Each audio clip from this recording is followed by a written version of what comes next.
Hello everyone, আসসালামু আলাইকুম। আশা করি ভালো আছেন। আজকে আবার নতুন একটা ভিডিও নিয়ে আসলাম। আপনারা অনেক আছেন যে ফেসবুক পেজে ভিডিও আপলোড করতেছেন, এখন বলতেছেন যে ভাই আমি মোট কয়টা ভিডিও আপলোড করলে আমার ফেসবুক পেজ ভিডিওগুলো ভাইরাল করবে। সুবিয়াস এই ভিডিওটা যদি আপনি না টেনে কন্টিনিউ করেন, অবশ্যই মোটামুটি একটা ধারণা পেয়ে যাবেন আপনার ফেসবুক পেজে কয়টা ভিডিও আপলোড করলে মোটামুটি ভাইরাল হইতে পারে কন্টেন্টগুলো।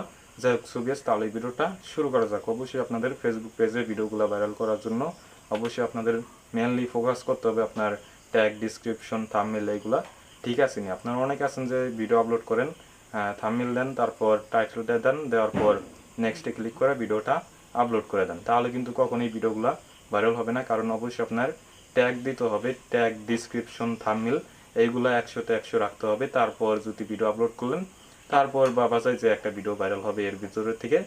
আর মেনলি আপনাদের ফেসবুক পেজে যদি ভিডিও ভাইরাল করতে চান, অথবা আপনার কতগুলা কন্টেন্ট লাগবে ফেসবুক পেজে ভিডিও ভাইরাল করতে, অবশ্যই আপনার না হলেও 300 প্লাসের মতো ভিডিও লাগবে।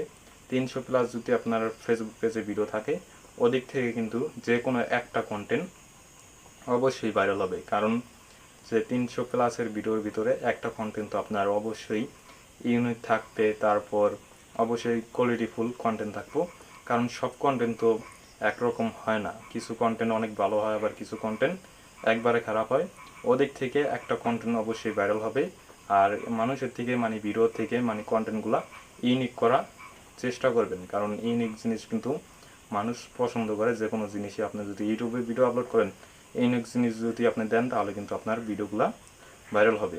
আর যদি আপনি ফেসবুক পেজে অবশ্যই ইউনিক কিছু অথবা ভালো কিছু কন্টেন্ট আপলোড করার চেষ্টা করেন, অবশ্যই এমনিতে আপনার কন্টেন্টগুলো ভাইরাল হবে।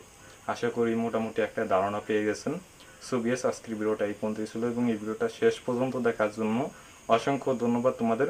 আর এরকম ভিডিও পেতে অবশ্যই আমাদের ইউটিউব চ্যানেলটিকে সাবস্ক্রাইব করে পাশে থাকা বেল আইকনটি অন করে দিবেন। আসসালামু আলাইকুম, থ্যাংক ইউ সো মাচ।